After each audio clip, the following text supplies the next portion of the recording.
사랑의 교회 순장까지 이단에 빠진 이유, 이단에 잘 빠지는 사람들의 특징, 이단의 간교한 이 전술 주의.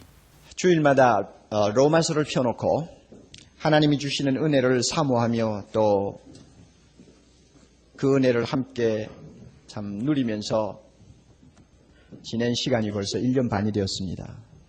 오늘 52번째 시리즈 마지막 설교를 하게 되었습니다. 그동안 따뜻한 애정을 가지고 함께 말씀에 경청해 주신 여러분에게 진심으로 감사를 드립니다. 뿐만 아니라 비천하고 우둔한 인간 도구인 저를 변함없는 사랑으로 사용하시면서 복음의 축복을 우리 모두에게 증거해 주신 하나님 아버지 또 성령 하나님께 참으로 감사를 드립니다.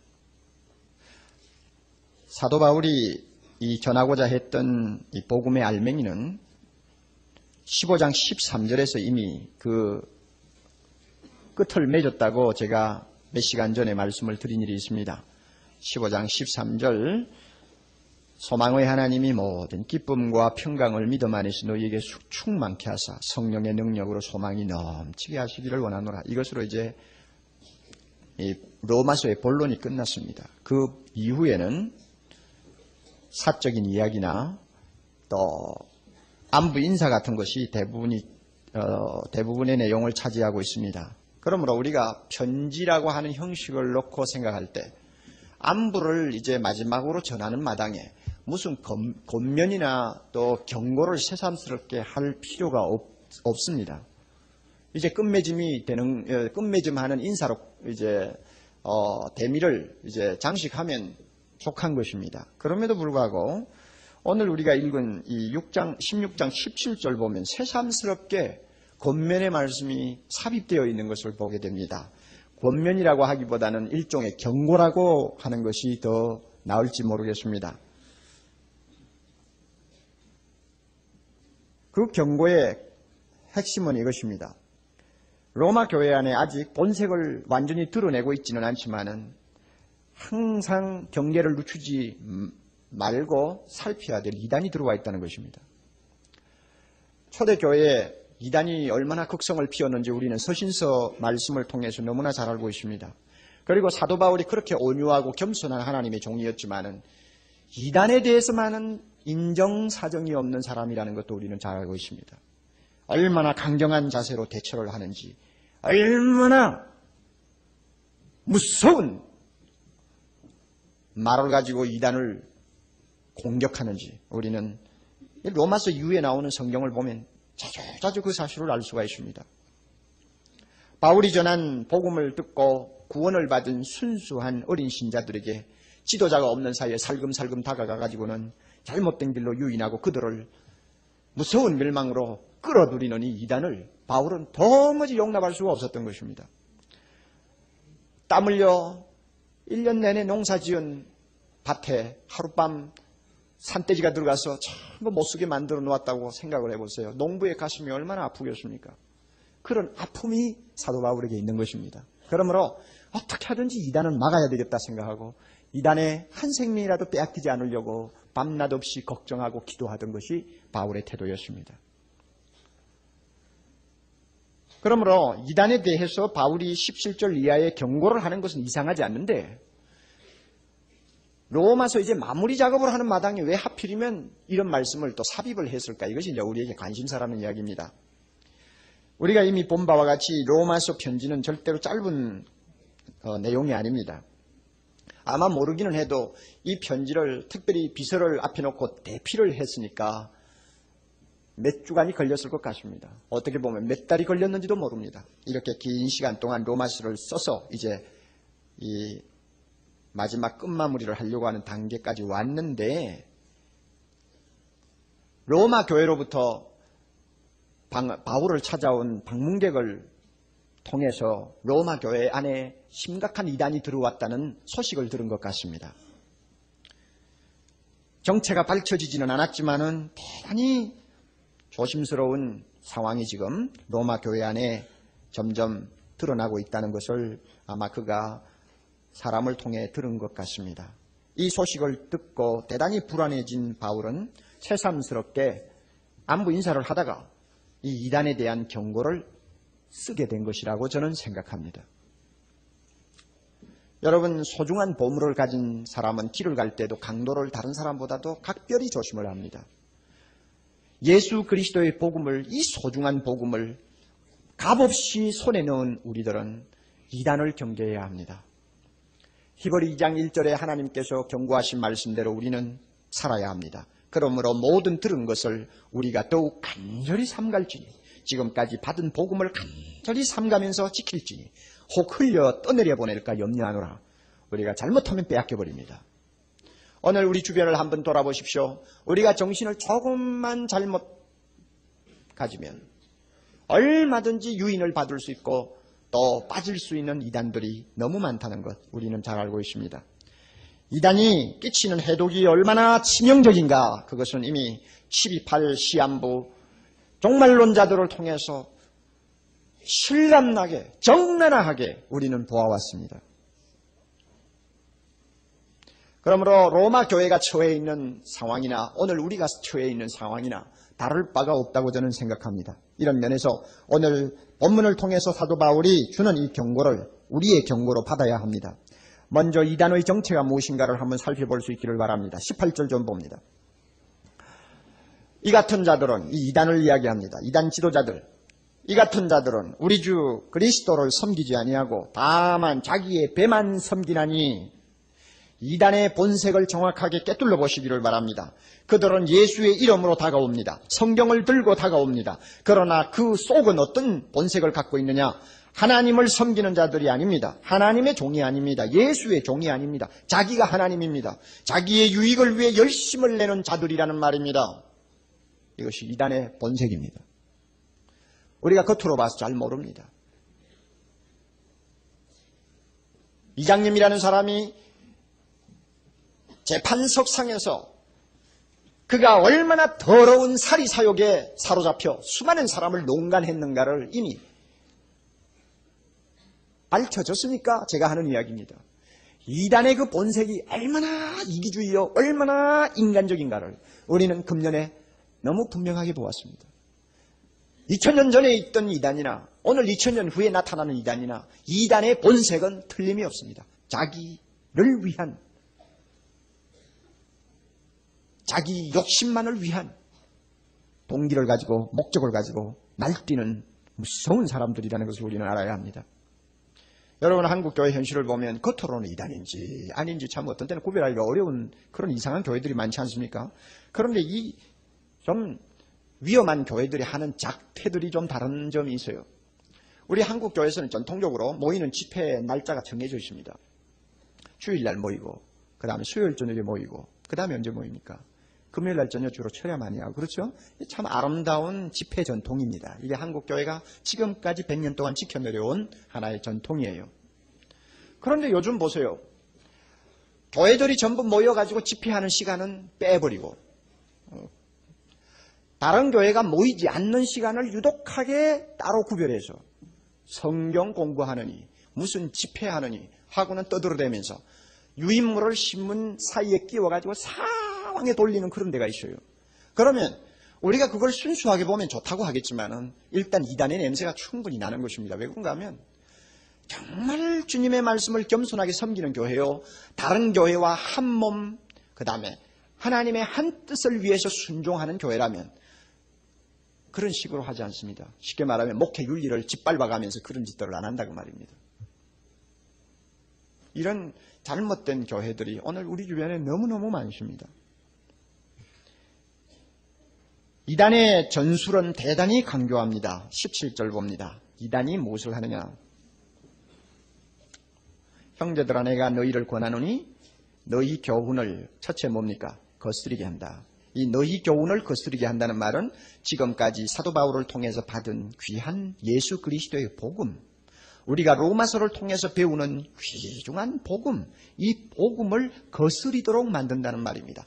거부하도록 만든다는 말입니다. 의심하도록 만든다는 말입니다. 나중에는 내버리도록 만든다는 말입니다. 이단은 그렇게 합니다. 믿지 못하도록 만듭니다. 이것이 첫 번째 그들이 하는 짓이고, 그 다음에 두 번째는 뭡니까? 분쟁을 일으킵니다. 교회 안에 분쟁을 일으켜요.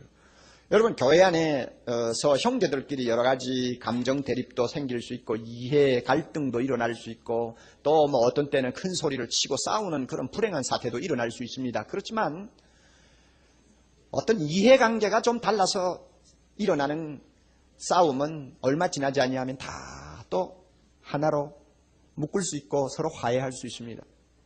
또 어떤 교회에 무슨 목회에 있어서 서로가 좀 뜻이 달라가지고 옳다 그르다 하고 다투던 것도 시간이 지나면 서로 또 화목할 수 있습니다. 그러나 안 되는 거 하나 있습니다.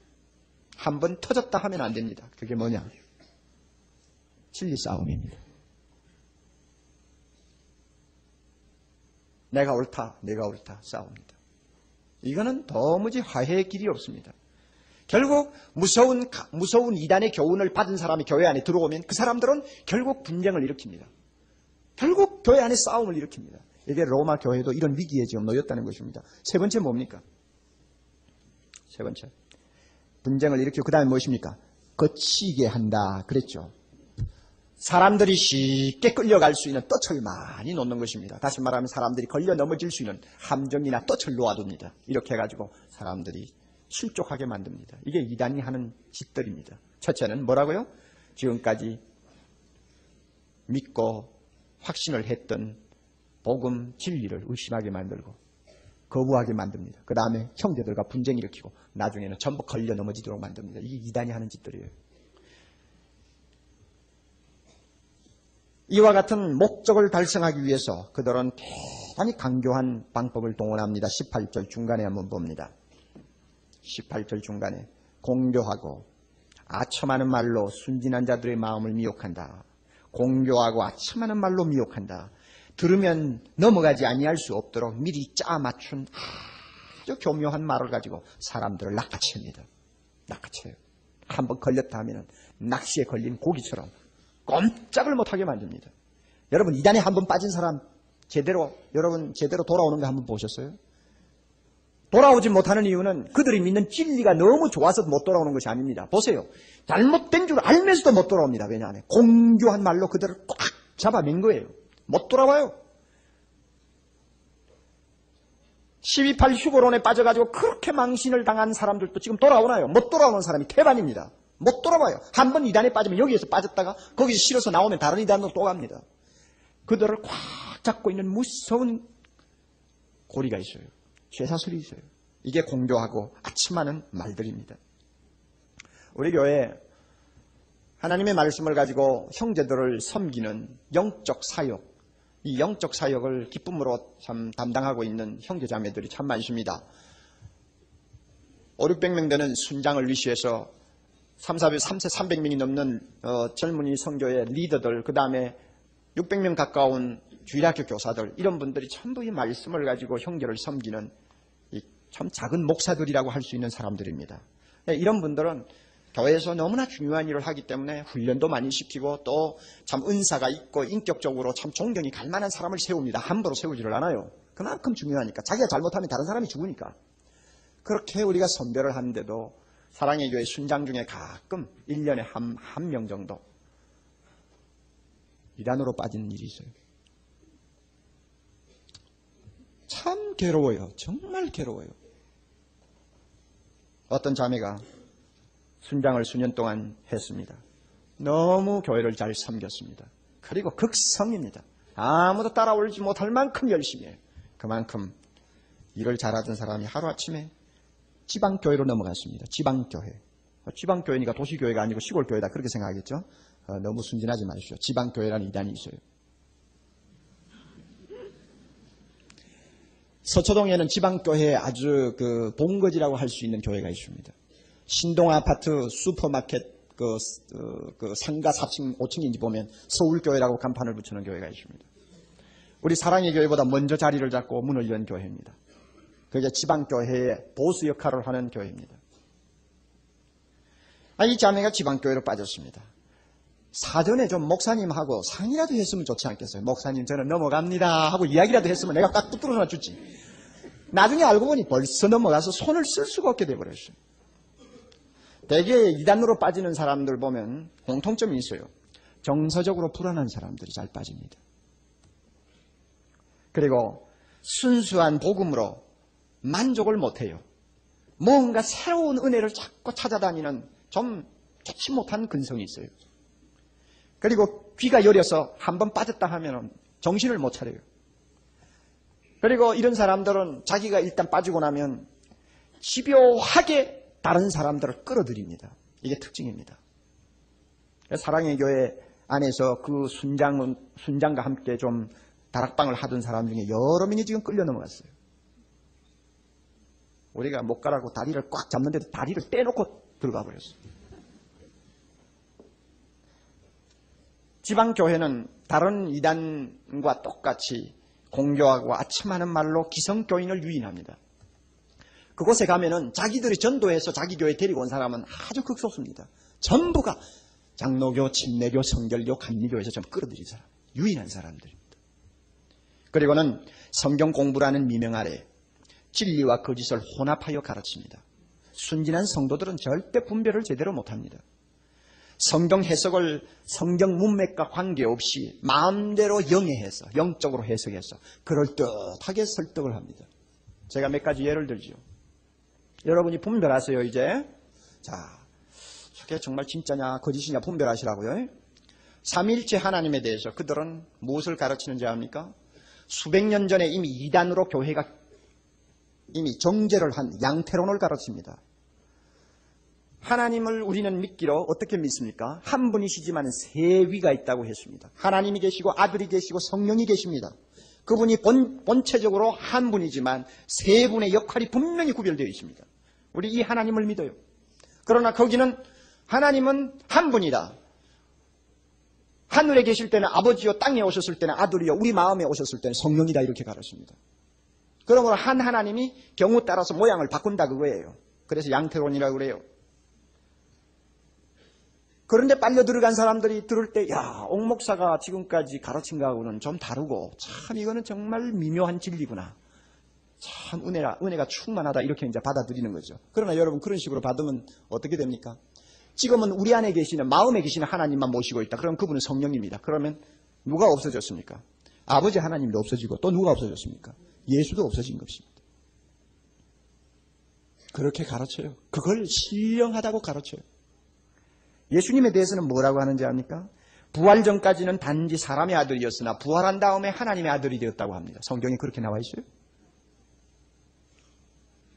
부활을 한 다음에 비로소 인성과 신성을 겸비한 하나님이 되셨다는 것입니다. 사랑의 교회에서 순장까지 한 사람들이 그런 데 빠져가지고 앉아서 끄떡끄떡 하고 있으니 내가 가슴을 치고 죽을 노릇이죠. 네? 죄는 사탄이라고 가르칩니다. 죄가 사탄이야.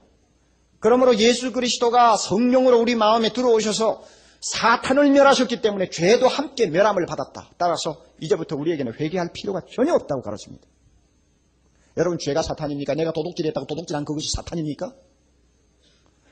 성경에서 죄를 사탄의 어떤 권세로 표현하는 데는 있습니다만 죄와 사탄은 분명히 구별되는 거예요. 회개할 필요가 없다는 그 말을 진리라고 고개를 끄덕거리고 있어요? 성경에 그렇게 나와 있나요?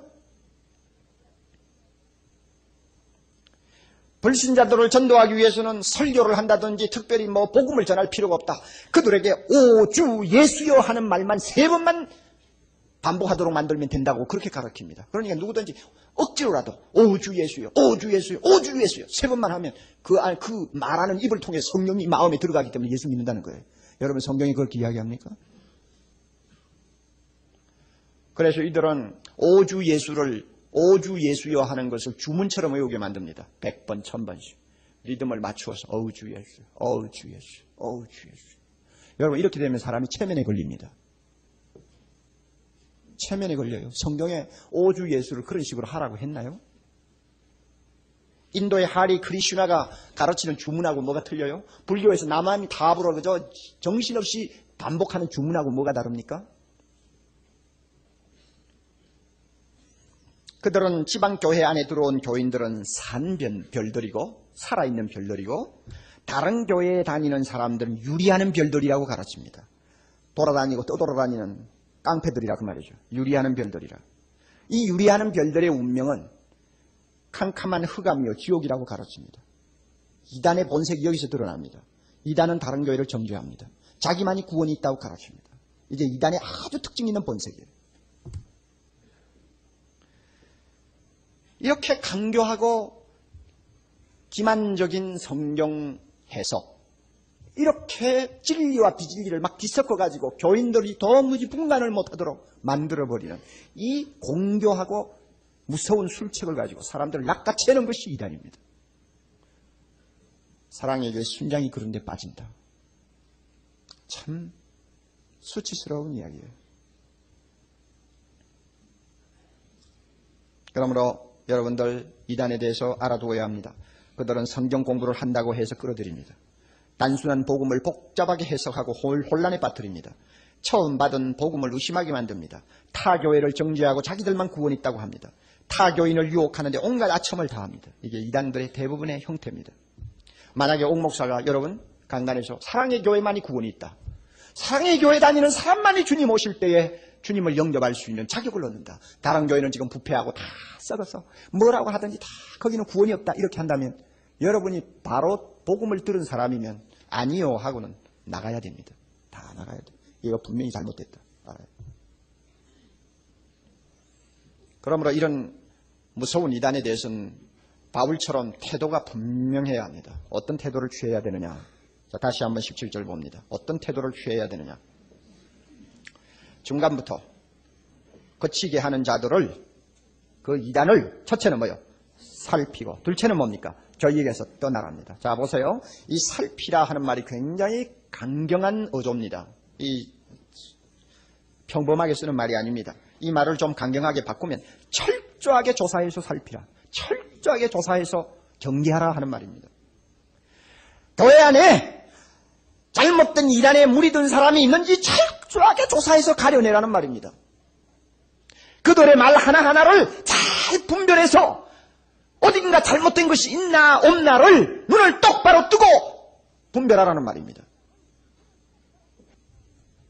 만약에 그래서 조금이라도 이상하다 싶으면 우리는 경고를 합니다. 당신 그렇게 하면 안 됩니다. 성경 말씀에 이렇게 가르쳤는데 이 말씀대로 해야 합니다. 하고 우리는 그들을 교훈하고 권고할 수도 있습니다. 경고할 수도 있습니다. 그러나 대부분이 이단에 한번 빠졌다 하면 대부분이 일반적으로 시간이 늦은 경우가 태반입니다. 이미 손을 쓸 수 없게 되는 일이 태반입니다. 말을 해도 안 들어요. 이런 사람들에 대해서는 성경대로 해야 합니다. 동정하면 안 됩니다. 우리가 그대로 덮어두어서 좋은 일이 있습니다. 그러나 절대로 덮어둘 수 없는 일이 있습니다. 이걸 우리가 구별을 해야 됩니다. 이단은 잠재적인 말썽의 소지를 항상 안고 있기 때문에 우리가 적당히 그저 사랑으로 덮어두면 나중에는 기어코 우리가 당합니다. 때를 놓치면 속수무책의 궁지에 빠지게 됩니다. 여러분, 불씨는 타오를 때 발로 밟아 꺼버려야 합니다. 합선이 되어가지고 스파크가 일어날 때 빨리 처리하면 그것은 쉽게 끌 수 있습니다. 그러나 이미 빌딩이 화염에 쌓이면 쉽게 끌 수가 없습니다. 이단에 대해서도 그렇습니다. 철저히 조사해서 무엇인가 냄새가 나면 빨리빨리 처리해야 됩니다. 사랑이니 동정이니 뭐 인내니 하고 기다리면서 쌓아주면은 교회 전체가 불이 붙어버려요. 이러므로 떠나라고 말합니다. 이단이 많은 세상에서는 신앙생활을 순진하게 하는 것으로만 족한 것이 아닙니다. 19절을 보십시오. 너희 순종함이 모든 사람에게 들리는지라 그러므로 내가 너희를 인하여 기뻐하노니 너희가 선한 데 지혜롭고 악한 데 미련하기를 원하노라. 이 말씀은 로마 교인들의 약점을 하나 찌르는 것입니다. 로마 교인들아, 너희가 지금까지 순종 잘하고 참 교회 생활 열심히 하고 있는 것은 고맙다. 내가 그 말 들을 때 얼마나 기쁜지 모른다. 그러나 그렇게 순종 잘하고 교회 생활 잘하는 것으로만 절대 안심할 수가 없다. 너희들은 한 걸음 더 나아가서 선한 데 지혜가 있어야 되고 악한 데 미련할 수 있는 사람이 되어야 된다. 그 말입니다.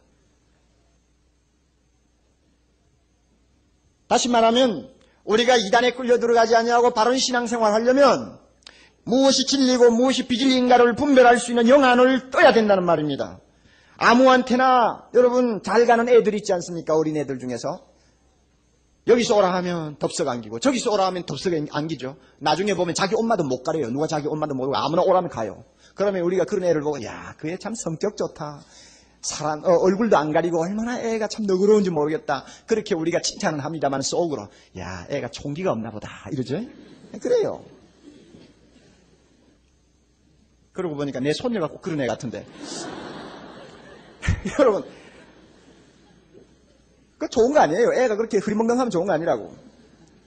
그죠? 교회 열심히 다니고 목사가 시키는 대로 예 하고 그죠? 뭐 열심히 충성 다 좋아요. 다 좋지만 그것만으로는 안 돼요. 그것만으로 안 되고 이 선한데 지혜롭고 악한데 미련하기를 원하노라 하는 말을 다른 말로 바꾸면 이런 말로 쓸 수 있습니다. 속이지 못할 만큼 지혜로워야 하고 속지 않을 만큼 선해야 된다. 예? 속이지 못할 만큼 지혜로워야 되고 속지 않을 만큼 선해야 된다. 그러니까 어쨌든 신앙생활 바로 하려면 순진한 것 위에 하나님의 말씀을 가지고 옳고 그런 것을 분별할 수 있는 지혜를 구비해야만이 안심할 수 있다는 이야기입니다. 얼마 전에 신문에 한번 낙인을 났습니다. 저 부평에 있는 모 교회. 그 교회가 얼마나 무서운 이단의 집단이라는 것을 이미 우리가 신문을 통해서 알 수 있습니다. 지금 그 교회 목사라는 사람이 도망을 가서 아직도 잡히지 않고 있는데 사람을 몇 명 죽였다고 하는 소문까지 나오고 있습니다. 무서운 집단입니다. 그런데 거기에 들어가 있는 사람들 중에 제가 깜짝 놀라는 사람이 하나 있습니다. 과거에 우리 한국 그러니까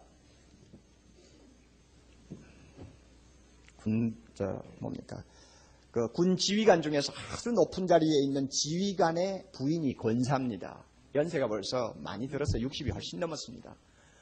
그 권사님이 거기 가서 아주 측근으로 지금 움직이고 있대요. 내가 듣고 깜짝 놀랐습니다.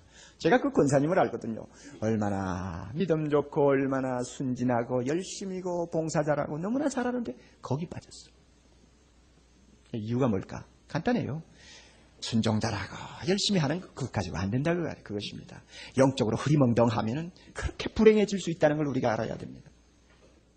그러므로 여러분 이단에 빠지지 않으려면 여러분이 이미 받은 예수 그리스도의 복음에 대해서 확신을 가지십시오. 그 다음에 여러분을 지도하는 교회 교역자들을 신뢰하십시오. 대부분 이단에 빠지는 사람들은 교역자를 신뢰 안 합니다. 목사님은 그렇게 가르치지만 다른 데 가니까 이렇게 이야기하던데요 하는 식입니다. 신뢰를 안 해요. 신뢰 안 하면 끝나는 것입니다. 그리고 하나님의 말씀을 여러분이 열심히 좀 공부하십시오. 또 하나 중요한 것, 여기 기웃 저기 기웃 하지 마십시오. 못 얻어먹은 자식처럼 날마다 이래 그러지 말라고요. 에? 그러지 말라고요. 제발 좀. 그런 사람을 잘못된 이단이 와서 끌고 가기는 아주 쉽습니다. 이렇게 이단에 대한 경고를 바울이 한 다음에 마지막으로 25절부터 27절까지 그는 로마서의 대미를 장엄한 찬양으로 끝맺고 있는 것을 봅니다. 25절부터 27절까지는 한 개의 문장입니다. 굉장히 긴 문장이지만 그것은 마지막 피날레를 찬양으로 장식하는 멋진 내용입니다. 그 내용 중에 우리가 주목할 수 있는 단어가 3개 있는데 하나는 집에 가서 잘 보세요. 전파한다는 단어가 25절에 나오죠. 그 다음에 또 하나는 26절에 나타내셨다는 말이 있습니다. 나타내셨다. 그리고 또 26절에 믿어 순종케 하셨다고 하는 말이 있습니다. 이 3마디가 그 내용의 중요한 골자를 이루고 있습니다. 여러분, 하나님께서는 자기가 나타내시고 자기가 전하시고 자기가 믿게 하신 그 복음을 가지고 26절 우리를 어떻게 합니까? 이 복음으로 어떻게 합니까? 우리를 어떻게 해요? 능히 경고케 하신다. 하나님은 자기가 로마서를 통해서 우리에게 보여주신 이 귀한 복음 가지고 우리의 영혼을 든든하게 세우기를 원하고 계십니다. 우리의 두 발을 힘있게 땅에 딛고 믿음 생활 바로 할 수 있도록 만드시려고 하는 분이 우리 하나님입니다.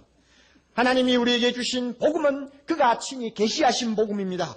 우리가 찾아다녀서 얻은 것이 아닙니다. 오랫동안 사람들에게 감추어 있었습니다. 사람의 지혜나 생각으로 발견할 수도 없었습니다. 그러나 우리 하나님께서 이 복음을 보여주셨습니다. 구약 선지자들을 통하여 이 복음을 조금씩 우리에게 나타내셨고 드디어 예수 그리스도를 이 세상에 보내심으로 인해서 그의 입을 통하여 하나님이 우리에게 주신 구원의 길을 선포하셨습니다. 우리가 찾아낸 것 아닙니다. 우리가 발견한 것 아닙니다. 우리가 연구한 것 아닙니다. 하나님 편에서 나타내 주셔서 보여주신 것입니다. 그러므로 로마서 1장 2절에 이 복음은 하나님이 선지자들로 말미암아 그의 아들에 관하여 성경에 미리 약속하신 것인데 3장 21절 22절에 이제는 율법에 하나님의 한 의가 나타났다고 그랬습니다. 누가 나타나게 만들었습니까? 하나님이 우리에게 보여주셨습니다.